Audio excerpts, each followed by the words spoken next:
கோட்டை வந்து ரொம்ப சின்ன கோட்டைன்னு நினைச்சாங்க. அந்த காலத்து கன்ஸ்ட்ரக்ஷன் மிஷின். இதுக்கு பேர் வந்து பூட்டை அப்படிங்கிறீங்க இல்லையா?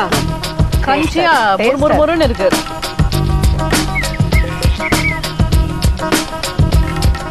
ஈரல், செவரட்டி, குண்டிகை, தாமரக்காய், விதை இதெல்லாம் போட்டு தான் பண்றாங்க. ஸோ ஒரு ஊரே சேர்ந்து வந்து இதை கொண்டாடுறாங்க. டிஃப்ரெண்டான ஒரு ஃபில்லிங் வச்ச தேங்காய்.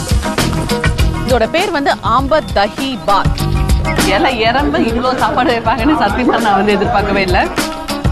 இந்த கோட்டையோட செக்யூரிட்டி சிஸ்டம் பத்தி அவ்வளவு சொல்லியிருக்கிறாரு தீரன் சின்னமலை. அவரை வந்து இங்கதான் வந்து தூக்கில இடுறாங்க. பூலாம்பட்டி சேலம் மாவட்டம், இன்னொரு சைடு பாத்தீங்கன்னா நெருஞ்சிப்பேட்டை, அது வந்து பெரியார் மாவட்டம். இங்க பூலாம்பட்டியில வந்து பயங்கர பாப்புலர். சேலத்துக்கு போயிட்டு ஏற்காடுக்கு போகாம இருந்தா எப்படி? ஊட்டி உருவாறதுக்கு முன்னாடி ஏற்காடு வந்து இருந்ததா டாக்டர் ரிச்மாண்ட் அப்படிங்கிறவரு எழுதியிருக்கிறாரு. காஃபி பிளான்ட் வந்து ரொம்ப நிழல விரும்புற ஒரு பிளான்டா. குருமாவா? பிளாக்கா குருமா. சீக்கிரம் திரும்பி கொடுத்துட்றேன் உங்களுக்கு. எசன்ஸ் தோசைக்கு ஒரு பவுடர் அரைக்கணும்.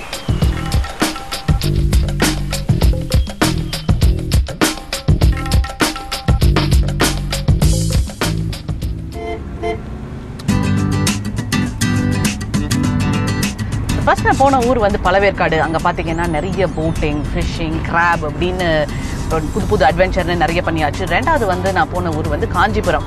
அது வந்து ரொம்ப பயபக்தியாக கோயிலுக்கெல்லாம் போய் அங்கே இருக்கிற ட்ரெடிஷ்னல் ஃபுட்டெல்லாம் பார்த்து சாப்பிட்டு கற்றுக்கிட்டு இன்ட்ரெஸ்டிங்காக இருந்துச்சு.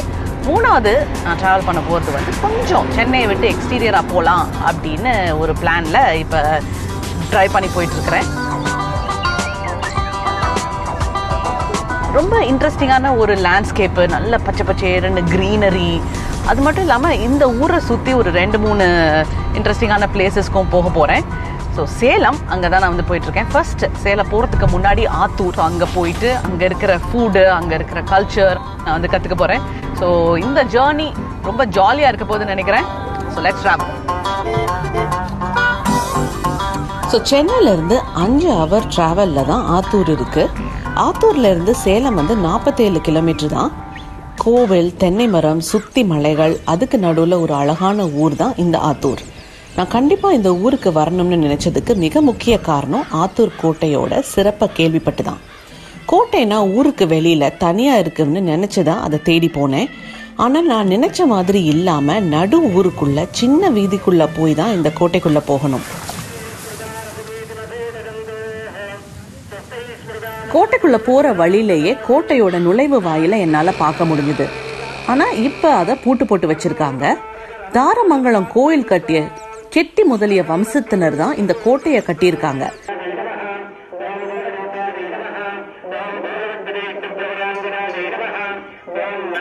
கோட்டை நுழைவு வாயில தாண்டி கொஞ்ச தூரம் நடந்தா ஒரு மண்டபம் மாதிரி தெரிஞ்சது.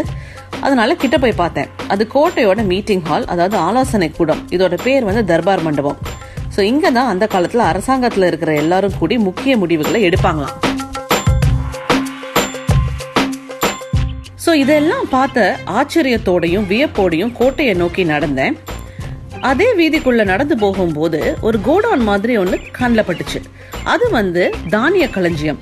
போர் நடக்கும்போது வீரர்களுக்கு உணவுகளை சேமிச்சு வைக்கிற ஒரு இடமா அது விளங்குச்சு. பின்னாடி என்ன நடக்கும்னு தெரிஞ்சு முன்னாடியே பிளான் பண்ணி யோசிச்சு கட்டின இடம் இது. அவ்வளவு உயரமா இருந்துச்சு அந்த தானிய களஞ்சியம். இதுக்குள்ள கூட எதிரிகள் நுழைய முடியாத அளவுக்கு அதை வந்து கட்டியிருக்காங்க. இதெல்லாம் கடந்து நடந்து வந்துட்டு இருந்த போது இன்னொரு வாயில் கண்ணில் பட்டுச்சு. இது ஒரு சின்ன என்ட்ரன்ஸ். ஸோ மக்கள் அவங்களோட போக்குவரத்துக்காக இதை வந்து யூஸ் பண்ணிட்டு இருக்கிறாங்க. உள்ள நுழைஞ்சு வந்தா கோட்டையோட சுவறுகள் வானம் வரை ஓங்கி நிக்குது. ஸோ கெட்டிய முதலிகள் இந்த கோட்டையை கட்டல 17th செஞ்சுரியில் லக்ஷ்மண நாயக்கர் கட்டினதா ஒரு கருத்தும் இருக்கு.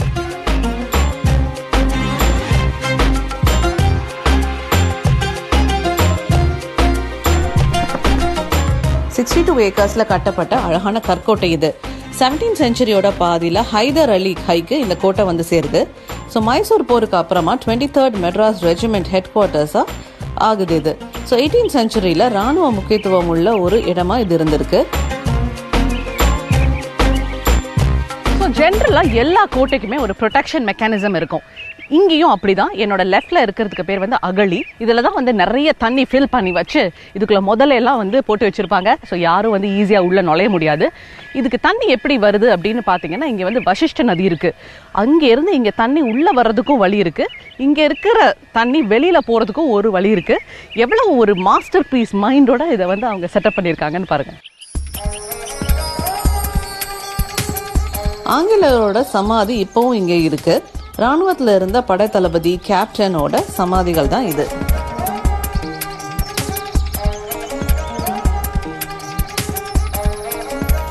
இந்த ஆத்தூர் கோட்டை வந்து ரொம்ப சின்ன கோட்டை அப்படின்னு நினைச்சாங்க. ஏறி வந்த அப்புறம் தான் தெரியுது எவ்வளவு நீளம் போகுதுன்னு. இந்த இடத்துல பார்த்தா ஒரு மேடை மாதிரி இருந்துச்சு, என்னன்னு புரியல. அதனால ஏறி வந்து இப்பதான் இங்க பார்த்தேன். அங்க இருந்து ஸ்டெப்ஸ் இருக்கு ஆக்சுவலா இந்த இடத்துக்கு வர்றதுக்கு. ஸோ பாத்தீங்கன்னா இந்த இடத்துல கோயில் இருந்திருக்கும் அப்படின்னு நினைக்கிறேன். அழகா கீழே இருந்து, அதாவது ஆத்துல இருந்து தண்ணி எல்லாம் வந்து எடுத்துட்டு வந்து சாமிக்கு ஊத்திருப்பாங்க அப்படின்னு நினைக்கிறேன். பிரிட்டிஷர்ஸ் வந்து இந்த இடத்துக்கு வந்த அப்புறம் இதை வந்து அவங்க பீரங்கி மேடையா வந்து அவங்க வந்து யூஸ் பண்ணியிருக்கிறாங்க. பார்த்தீங்கன்னா இதை வந்து ஹை ரேஸ் பிளாட்ஃபார்ம். இந்த இடத்துல பீரங்கியை வச்சா 360 டிகிரிஸ்க்கு சுற்றி எல்லாமே ஊரே வந்து சூப்பராக தெரியுது. ஸோ ரொம்ப இன்ட்ரெஸ்டிங்கான ஒரு விஷயம்.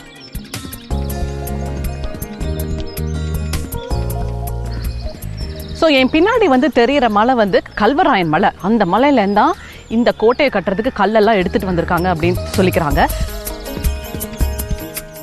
ஸோ அந்த கோட்டையை கட்டுறதுக்கு கிட்டத்தட்ட 1000 யானைகளுக்கு மேலே யூஸ் பண்ணியிருக்கிறதா இங்கே சொல்லிக்கிறாங்க. பாருங்க எவ்வளோ பெரிய கோட்டை, எவ்வளோ இன்ட்ரெஸ்டிங்கான விஷயம் அப்படின்னு.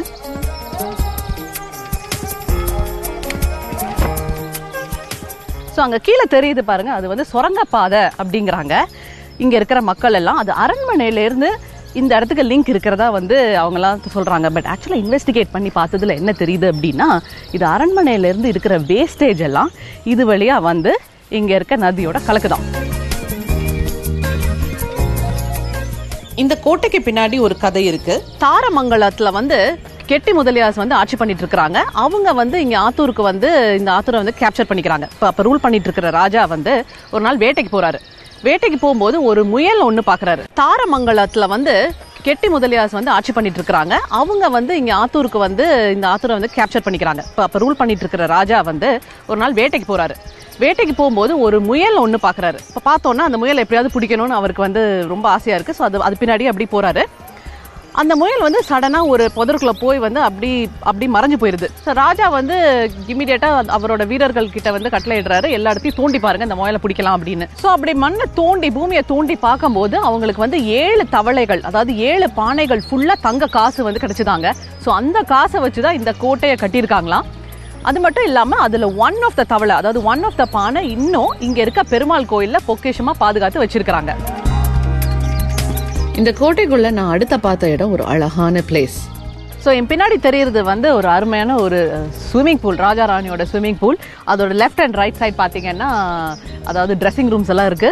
பார்க்கவே ரொம்ப சூப்பராக இருக்கு. இப்போ இந்த காலகட்டத்தில் அந்த இடத்துல தண்ணி இருந்து ஸ்விம்மிங் பூல் இருந்தால் ரொம்ப வித்தியாசமான ஒரு ஸ்விம்மிங் பூலாக கண்டிப்பாக இருக்கும். இது காலப்போக்கில் வந்து தண்ணி இருந்த இடத்துல வந்து மண் வந்து சேர்ந்து இப்போ அது ஃபுல்லாக வந்து மண் வச்சு மூடி இருக்கு. ஆத்துல இருந்து நீச்சல் குளத்துக்கு தண்ணீர் கொண்டு வர்ற அமைப்பு இப்பவும் ஒரு பொறியியல் சாதனையா கருதப்படுது. நிறைய எண்ணங்கள் எனக்குள்ள ஒரு புது அனுபவமா இருந்துச்சு. ஸோ நம்மளோட முன்னோர்கள் எல்லாம் எவ்வளவு பிளான்டா இருந்திருக்காங்க, யோசிச்சிருக்காங்க அப்படின்னு நினைக்கும் போது ரொம்ப வியப்பா இருந்தது. இப்ப நான் நிக்கிற இடம் வந்து எதிரிகளை கண்காணிக்கிற ஒரு இடம். இங்க 180 டிகிரிஸ்ல ஊரே தெளிவா தெரியுது.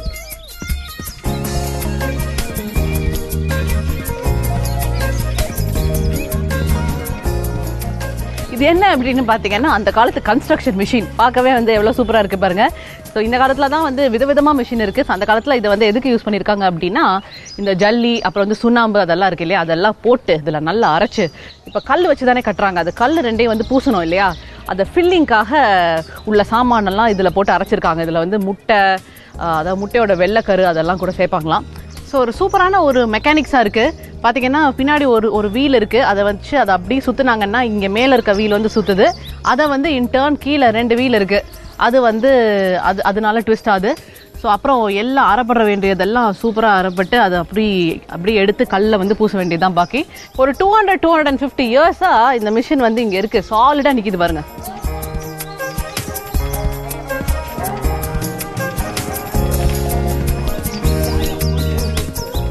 ஜாலியா அவங்க எல்லாரும் கேம் விளையாடிட்டு இருந்தாங்க. நானும் ரிலாக்ஸ் பண்ண அவங்க கூட சேர்ந்துக்கிட்டேன். கேட்ட உடனேயே ஒத்துக்கிட்டாங்க.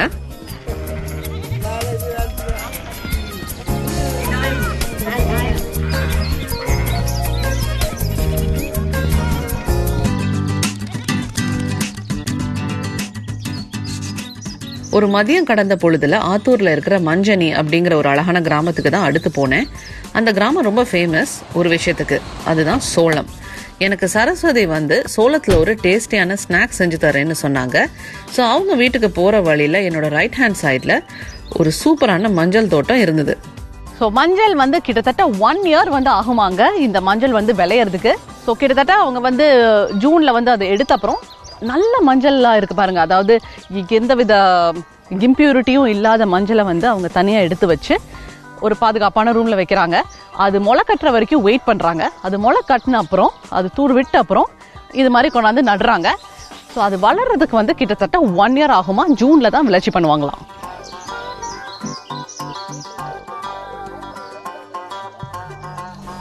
சோள பணியாரம் ஆத்தூர்ல ரொம்ப ஸ்பெஷல். ஸோ அதை தான் எனக்கு செஞ்சு தரேன் அப்படின்னு சொல்லியிருக்கிறாங்க. அதுக்கு முன்னாடி என்னை ஒரு இடத்துக்கு கூட்டிட்டு போனாங்க. இதுதான் அந்த சோளம். இதுதான் அந்த ஆரம்ப ஸ்டேஜ். உள்ள இருந்து தண்டுல இருந்து இது வரும். வந்தா இது பூவா பாருங்க இந்த மாதிரி. இதுதான் மகரந்த சேர்க்கை நடந்தது. இது வந்து மகரந்த தூள். ஓ, மகரந்த தூள். இது சேர்க்கை நடந்த அப்புறம் அது கொட்டிடுது. ஓகே, இது கொட்டினோடனே அடுத்தது ஸ்டேஜ் அங்க இருக்கு. அதுவா இந்த பாருங்க இது மாதிரி வரும். இது நல்ல முத்து முத்தா, கொஞ்சம் முத்து முத்தா வருது. இதுக்கு அடுத்த ஸ்டேஜ் பாருங்க. ஓ, இது இது பறிச்சிடலாமா? இது இப்ப பறிக்க கூடாது. இதுல இன்னும் முத்தணும், அதாவது விளையணும். ஓகே, இதெல்லாம் பால் தான். உள்ள பாத்தீங்கன்னா அதுக்கு எடுத்தோம்னா பாலா தான் இருக்கும். அதாவது முத்தன ஸ்டேஜ்ங்கிறது இதுதான். ஓ, இதுதான் முத்தன ஸ்டேஜ். கலர் பாத்தீங்களா? ஆமா. அது வந்து வெள்ளை ஒயிட்டா இருக்குல்ல. இது பாத்தீங்களா கொஞ்சம் ஆரஞ்சு கலர்ல இருக்குல்ல. ஓ, சோ இது இப்ப இது வந்து இது விளைய வந்து 120 நாள் ஆகும். 120 நாள். சோ இது நம்ம இப்ப கட் பண்ணி காய வைப்பீங்க. இது எல்லாம் ஒரே ஸ்டேஜ் அந்த கலர் வரும். கலர் வந்த அப்புறம் கட் பண்ணுவோம். சோ இத கட் பண்ணனும். நீங்களே எப்படி கட் பண்ணுவீங்க? அது மேலாப்ப அப்படி கட் பண்ணுவீங்க. இந்த இடத்துல பூட்டைக்கு கீழ கொஞ்சம் விட்டு கத்தி இருக்கும். கத்தியால அறுக்கணும். ஓ, அது இது இப்படி விட்டா இன்னொரு அப்படியே இருக்கும். அது மறுபடியும் விளையாது. அப்புறம் என்ன பண்ணுவீங்க? இத அடுத்து மாட்டுக்கு தீவனம். சோ பல யூஸ் இந்த செடிக்கு. சூப்பர். இதுல இருந்து இதெல்லாம் நல்லா காய வச்சு தடி எடுத்து தட்டுனா இந்த மணி மட்டும் தனியா கொட்டும். அந்த பூட்டை தனியா இருக்கும். இப்பதான் நிறைய யங்கர் ஜெனரேஷனுக்கு இந்த தானியத்தை பத்தி தெரிய வருது. ஆனா ரொம்ப காலமாவே இதை இங்க வந்து யூஸ் பண்ணிட்டு வர்றாங்க. சோள சோறு செஞ்சும் சாப்பிட்டு வராங்க. தண்ணி மட்டும் இருந்தா போதும், சூப்பரா விளையக்கூடிய தானியம் இது அப்படின்னு சொல்றாங்க. சோள சோறு ரெசிபியும் எனக்கு ஃபுல்லா சொன்னாங்க. உரல் இருக்கும் அதுல. அந்த அப்பெல்லாம் நம்ம உரல் இருக்குல்ல, அதுல போட்டு இடிக்கணும். ஓ, அத கொஞ்ச நேரம் ஊற வச்சு அப்புறம் இடிச்சோம்னா, இடிச்சு புடைச்சா மாவு தனியா வரும். அந்த கப்பின்னு சொல்லுவாங்க. அத அந்த குருண முரணியா இருக்கும், அத கப்பின்னு சொல்லுவாங்க. அத வந்து உல வச்சு அந்த கப்பியை முன்ன கொட்டி நல்லா கிளறி, அது வெந்ததுக்கு அப்புறம் மாவையும் கொட்டி கிளறணும். கிளறிட்டு கரண்டி எடுத்து கொஞ்ச நேரம் வச்சிருந்து இறக்கி கரண்டியில மொண்டு போட்டு அதுக்கு எல்லா குழம்பும் பருப்பு குழம்பு, தக்காளி பழம், இந்த புளிச்சக்கீரைன்னு கேள்விப்பட்டிருக்கீங்களா? அதுவும் காட்டுல, எங்க காட்டுல எல்லாம் அதுதான் விளையும். சூப்பர். அதையும் போட்டு செஞ்சு கொஞ்சம் நெய் ஊத்தி சாப்பிட்டா ரொம்ப டேஸ்டா இருக்கும். கேட்கறதுக்கே நல்லா இருக்கு. ஒண்ணு இது சாப்பிட்டா ஸ்ட்ரென்த். ஆஹா, இது சூப்பரா இருக்கே. எடுங்க, எடுத்துலாமா? எடுங்க. அப்பா, இதை உடைக்க முடியுமா? உங்களால முடியாது. என்னால முடியாது. ஸ்ட்ரென்த் நிறைய வேணும் பாருங்க. இதை சாப்பிட்டீங்கன்னாவே உங்களுக்கு ஸ்ட்ரென்த் வந்துடும். பாத்தீங்களா, அதுதாங்க டிஃபரன்ஸ். ஸோ இங்கேயே பயிரிடப்பட்டு காய வச்சு அரைச்ச மாவுல தான் இன்னைக்கு எனக்கு பணியாரம். So totally waiting. ஸோ இங்கே விளைஞ்ச சோளத்தை காய வச்சு வச்சிருக்கீங்க. ஆமா. ஸோ இங்கே விளைஞ்ச சோளத்தை காய வச்சு வச்சிருக்கீங்க. ஆமா. காமிங்க பார்க்கலாம். இதுதான் சோளம். சூப்பர்.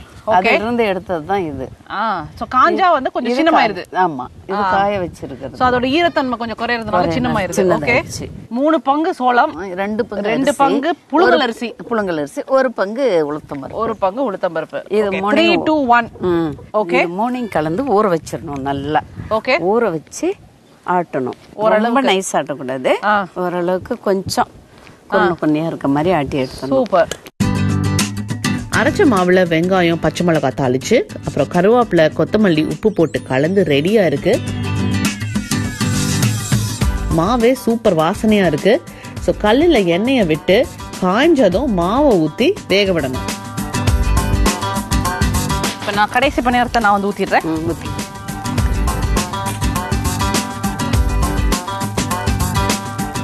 ஓகே,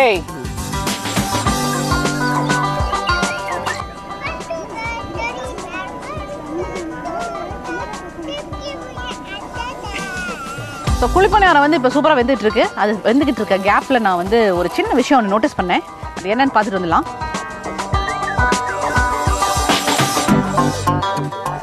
ஓ வாவ், சூப்பருங்க. ஒரு வீடு ஃபுல்லாக இங்கே சின்ன வெங்காயம் கொட்டி வச்சிருக்கிறாங்க. ஸோ இது ஃப்ரெஷ்ஷாக பறிச்சுட்டு வந்த சின்ன வெங்காயத்தை கிட்டத்தட்ட நல்லா ட்ரை பண்ண வைக்கிறாங்க. ஒரு 2 to 3 வீக்ஸ் நல்லா ட்ரை பண்ணி வச்சுட்டு அது என்ன ஆகுது, லைட்டாக வந்து முளை கட்டுமா. ஸோ அந்த முளை கட்டின சின்ன வெங்காயத்தை அப்புறமா எடுத்து நடுறாங்க. அது வந்து திருப்பி இன்னொரு சின்ன வெங்காய செடி ஆயிடுது. ஸோ இதோட பேசிக் பர்பஸ் வந்து இன்னொரு சின்ன வெங்காயம் வந்து வளர்க்குறதுக்கு தான். ஸோ ரொம்ப இன்ட்ரெஸ்டிங்கான விஷயமா இருக்கு. அதாவது சின்ன வெங்காயம் வளர்க்குறது வந்து இவ்வளோ பெரிய ப்ராசஸ்ன்னு வந்து எனக்கு இன்னைக்கு தாங்க நல்லா புரிஞ்சிருக்கு. பட் இதுக்காக தனியாக ஒரு வீடு மாதிரி ஒன்று கட்டி அதோட டெம்பரேச்சரை வந்து கண்ட்ரோல் பண்ணி அது அழகாக அது முளை விட்டு வர்ற வரைக்கும் வெயிட் பண்ணி அதுக்கப்புறம் அதை வந்து நடுறாங்க. ஸோ இவ்வளோ வேலை இருக்குது நமக்கு வந்து நம்ம வீட்டுக்கு சின்ன வெங்காயம் வரணும்னா. ஸோ ஐ திங்க் பணியாரம் வந்து ரெடி ஆயிடுச்சுன்னு நினைக்கிறேன். ஸோ போய் அதை வந்து அட்டாக் பண்ணலாம். சரி, வரீங்களா? Okay, come kids, come come come, let's go. போங்க மேன். ஹலோ, வாங்க வாங்க, கம் கம் கம். ஓ, அது கலருமே நல்ல கோல்டன் ப்ரௌன் கலருக்கு மாறிடுச்சு. ஸோ ஆத்தூர் ஸ்பெஷல் நம்மளோட சோள பணியாரம். ஹலோ, சூப்பராக இருக்குங்க. ஏய், உனக்கு வேணுமா? உனக்கும் பணியாரம் வேணுமா? நம்ம அரிசியில பண்ற பணியாரத்தை விட இது நல்ல கிரன்ச்சியா முறுமுறுன்னு இருக்கு. அதுல ஏதோ ஒரு கிரன்ச்சினஸ் இருக்கு. அப்படிங்களா? நல்லா இருக்கும்.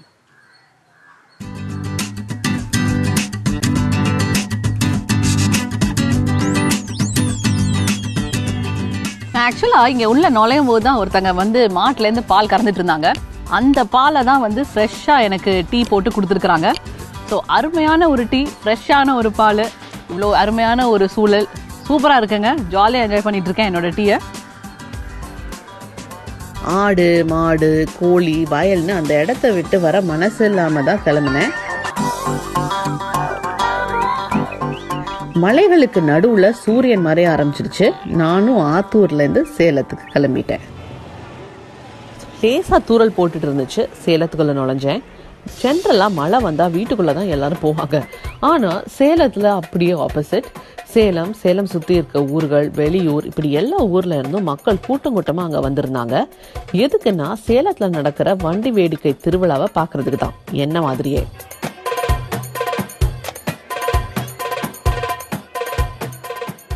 அவ்வளவு பிரம்மாண்டமான ஒரு திருவிழா. என்னால என்னவும் முடியல, சொல்லவும் முடியல.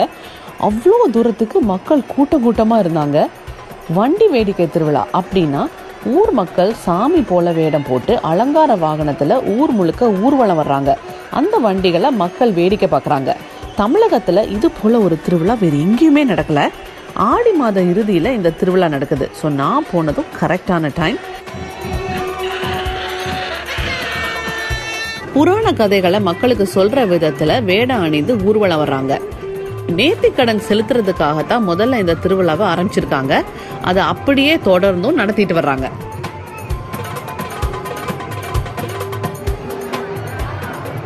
ஸோ வேண்டுதல் பண்ணிக்கிட்டு குடும்பத்தில் இருக்க ஒருத்தங்க வேஷம் போடுறாங்க. வெளியூர்கள்லாம் இருந்து சாமி வேடம் போட ஆட்களை கூட்டிட்டு வர மாட்டேங்கிறாங்க. இந்த ஊர்ல வாழ்ற மக்களே விரதம் இருந்து பயபக்தியோட இந்த வேடங்களை போடுறாங்க. அதுலயும் ரொம்ப ரொம்ப முக்கியமான இன்ட்ரெஸ்டிங்கான விஷயத்த என்கிட்ட சொன்னாங்க. அதாவது ஆண்கள் மட்டும்தான் இந்த வேடங்களை அணிய முடியுமா. ஆனா அவ்வளவு சாதாரணமா இந்த வேடம் அணியறவங்களை தேர்வு செய்ய மாட்டேங்கிறாங்க. அதுவும் பெண் வேடம் போடுறவங்கள. அவங்களோட முகம், கண்ணு, சிரிப்பு எல்லாமே பொண்ணு மாதிரியே இருக்கணுமா. அப்பதான் அவங்கள செலக்ட் பண்ணுவாங்களாம்.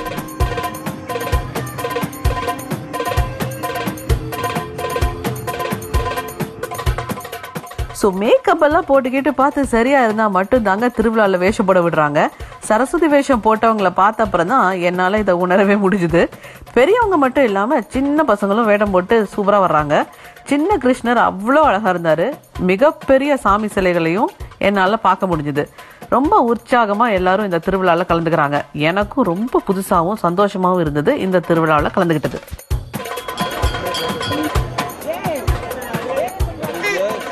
இந்த ஒரு நாளுக்காக வெயிட் பண்ணி ஊர்ல இருந்து வந்து அழகா ட்ரெஸ் பண்ணிக்கிட்டு சாமி கும்பிட்டுட்டு அப்படியே வளையல், கம்மல், மூக்குத்தி, கொலுசு, விளையாட்டு பொருட்கள், விதவிதமான அல்வா, ஸ்நாக்ஸ்ன்னு பர்ச்சேஸ் பண்ணி மக்கள் செமையா என்ஜாய் பண்ணிட்டு இருக்கிறாங்க. கண்டிப்பா அடுத்த திருவிழாவில் கலந்துக்க பிளான் பண்ணி கிளம்பி வந்துருவேன்னு நினைக்கிறேன். ஸோ நெக்ஸ்ட் வீக் இன்னும் பல இன்ட்ரெஸ்டிங்கான விஷயம் உங்களுக்காக வெயிட் பண்ணிட்டு இருக்கு. கதம்ப குழம்பு, சேலத்திற்கே உரிய தேங்காய் சுடுறது, சௌராஷ்டிரியன் தயிர் சாதம். ஸோ கீப் வாட்சிங் அண்ட் ஃபாலோயிங் மீ. இப்போதைக்கு it is Sri Periya Karuppan, your travel companion, signing off. Bye.